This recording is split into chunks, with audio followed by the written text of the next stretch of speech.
Добар ден и добредојавте во уште едно издание на Формула 1 на македонски овде на YouTube. Една од работите поради кое што ја сакам Формула 1 е борбата на идеи и концепти, различните пристапи кон решавање на еден ист проблем, борбата за секоја десетинка перформанси, инвентивноста, дрскоста, храброста на инженерите во фабриките на Формула 1 тимовите. Впрочем, Формула 1 е многу повеќе од луѓето и возачите кои гледате на патеките за време на викендите во F1. Формула 1 е највисокото олицетворение на автомобилскиот инженеринг, збир на луѓе кои се надпреваруваат на едно високо интелектуално и техничко ниво, збир на луѓе кои за жал ретко имаме прилика да ги видиме како си ја работат својата работа. Мотивиран од последните случувања околу легалноста, односно нелегалноста на болидот на Racing Point, кој е очигледна целосна копија на ланскиот болид на Мерцедес, како и сите контроверзии кои полека испливаат на површина поврзани со тој случај, решив да направам едно видео во кое ќе ви ги представам моите лично топ 5 иновации во Формула 1 од последниве 20 на години.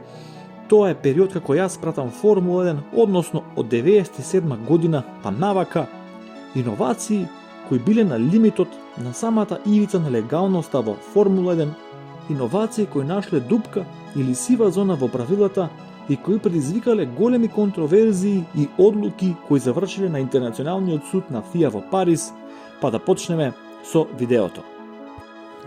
Мекларен и инсталација на третата педала во кокпитот сезона 1998. На почетокот од 98-та сезона изби голема контроверзија откако по сомневања дека болидот на Мекларен е премногу стабилен во свиоците и премногу нежен спрема своите плематици, фотографот Дарен Хит успеа со својот фотоапарат да направи неколку скришни фотографии од внатрешноста на кокпитот на болидот на Мекларен и со тоа на виделина да излезе дека Мекларен имаат инсталирано трета педала во кокпитот, додатна една педала покрај педалата за сопирање и педалата за газ. Улогата на таа трета педала беше да возачот има опција да ги активира независно само задните сопирачки, со тоа добивајќи поголема контрола на управливост на болидот во свиоците, штедење на потрошувачката на плевматиците. Со тоа Мекларен можеше многу ефикасно да го користи потенцијалот на својот болид за време трајањето на една трка. Иако овој уред беше прогласен за легален од страна на стујардите, Ферари поднесе жалба и таа одлука заврши со тоа што двата тима се појавија пред Интернационалниот суд на правдата во Париз. Мекларен тврдеше дека третата педала е само екстензија, односно е дел од целовкупниот систем за сопирање инсталиран во болидот и технички на хартија Мекларен беше чист. Меѓутоа, понатаму се вмеша и политичките игри во Формула 1 и желбата на макиниците во Формула 1 предводени од Макс Мозли да се справат со Рон Денис и да не му дозволат на Мекларен да избега во првенството уште на самиот старт. По жалбата на Ферари, ФИА во Париз ја забрани употребата на третата педала и со тоа стави крај на овој процес. Рено Мас Дампер или активен централен амортизер сезона 2005. Контроверзен уред кој беше инсталиран во болидот на Рено во 2005 сезона, уред кој функционираше како главен централен амортизер на самата шасија и беше вграден во носот на самиот болид, односно во онаа задолжителна краш структура која е наменета да го спречи оштетувањето на кокпитот во случај на сериозен судар. Со помош на овој амортизер, болидот на Рено ги минимализираше вибрациите на предната и задната суспензија, го неутрализираше пролизгувањето на болидот и возачите може агресивно да ги напаѓаат свиоците без тоа да им предизвика посериозен дисбаланс во стабилноста на болидот во возењето или да предизвика некоја штета на самиот болид. Дополнително, овој уред овозможуваше и рамномерно трошење на плевматиците, што секако беше уште една придобивка плюс.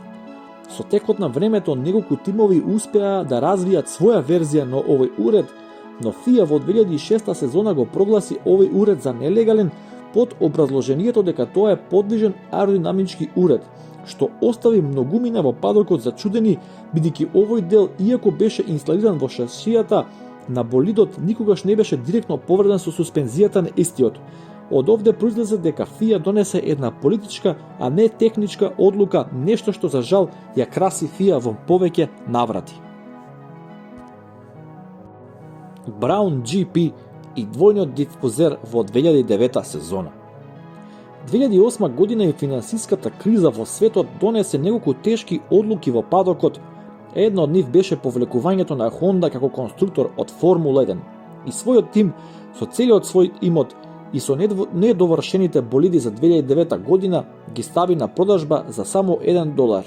Но секако, на сметката на тимот имаше големи долгови кои следниот собственик ќе треба да ги превземе и да ги плати.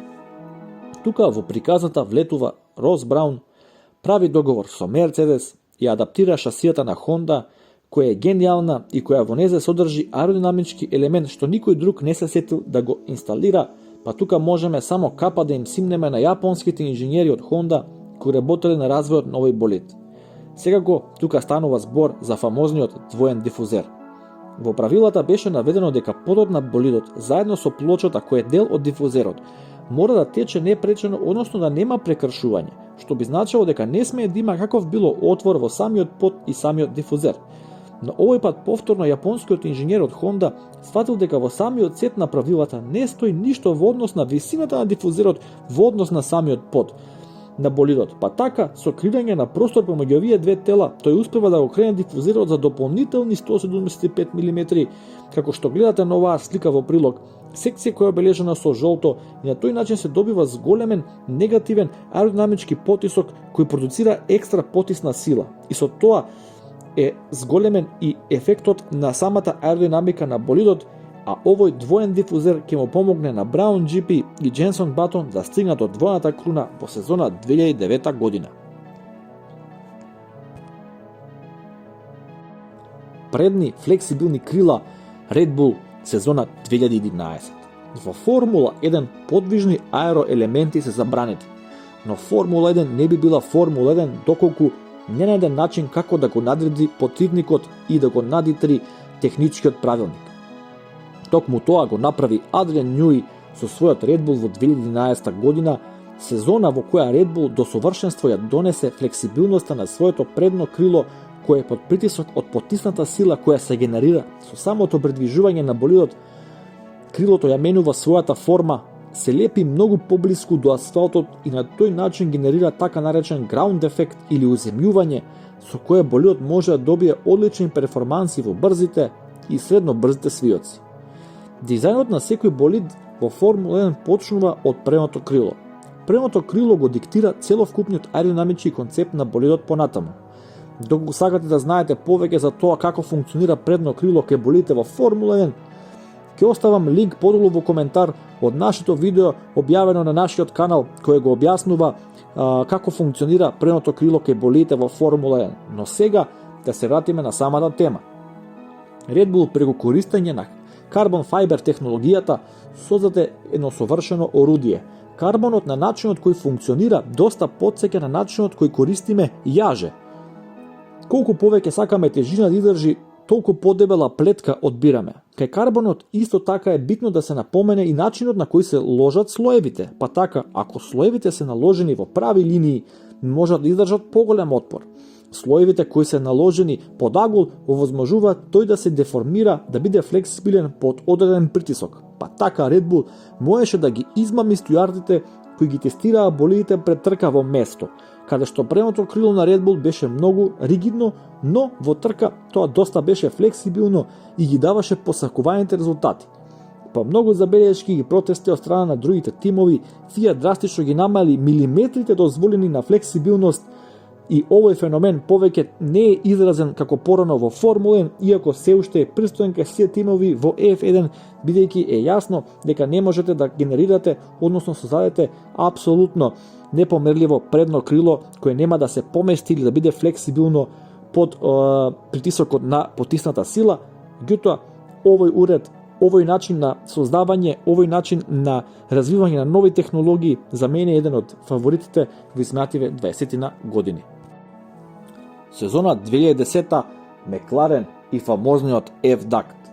За оние од вас кои се релативно нови во Формула 1, сигурно се прашувате од каде дојде овој DRS уред, односно овој подвижен елемент од задното крило кај болидите во Формула 1, со кој на тимовите возачите кои се во една секунда временски интервал позади болидот кој е напред, им се овозможува неутрализација на потисната сила и завлекување на задното крило, при што се добива повисока максимална брзина на праците и шансите за претекнување со тоа се доста поголеми. ДРС уредот своите корени ги црпи од гениалниот изум на Мекларен, со кој што го шокираше целиот падок на почетокот од 2010 година во Формула 1. Мекларен најде начин како да го испочитува техничкиот правилник, со кој создаде уред, систем од цевки инсталирани во самата шасија, како што е прикажано на самата фотографија, кои водат до самото крило, при кој возачот има мануелна контрола на активација и деактивација на самиот уред.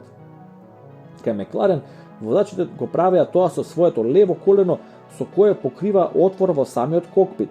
Со покривање на тој отвор се пренасочуваше воздушниот проток во системот и со тоа се овозможуваше на задното крило да затаи во својата примарна задача, но на сметка на тоа се добиваше зголемена максимална брзина во просек од 12 км на час, со што на правците тоа беше значителна предност во обидите за престигнување. Покрај многуте протести на тимовите, ФИА го прогласи системот за легален, но го забрани за употреба од следната 2011 сезона, нешто слично како што направи оваа година со DAS системот на Мерцедес.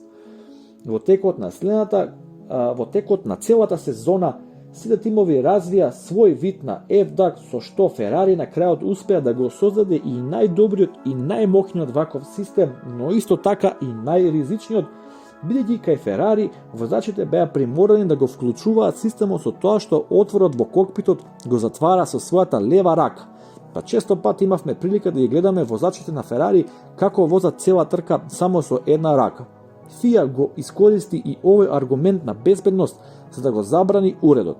Но откако ФИА го забрани уредот, почна да размислува за уред кој ќе биде безбеден за користење и кој ќе има поголем ефект во самата трка. На овој начин се роди и DRS уредот, кој за жал е нужно зло во F1, но се надеваме дека со новата формула, со новиот сет на правила кои ќе стапат на сила во Формула 1 од сезона 2022, DRS уредот ќе се покаже за непотребен и конечно повторно во Формула 1 ќе гледаме вистински дуели за престигнување.